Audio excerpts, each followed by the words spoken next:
آقای نوری کاظم از کشور عراق هستند. 72 ساله هستند. 4 ماه پیش دچار سکته مغزی شدند. تو این مدت در عراق به پزشکان زیادی مراجعه کردند و همه از ایشون قطع امید کردند که نهایتاً برای درمان به ایران میان.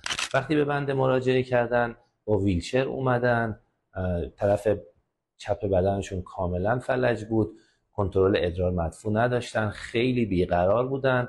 ما درمان با RTMS رو براشون شروع کردیم. روزهای اول بسیار بیقرار بودن که حتما باید 2 نفر ایشون رو نگه می‌داشتن تا سرشون تکون نخوره که ما بتونیم کل ثابت باشه و اون منطقه مورد نظر رو پالس بفرسته. بعد از حدود 7 تا 8 جلسه که RTMS دریافت کردن، تونستن روی پای خودشون بایستن، کنترل ادرار مدفوع پیدا کردن.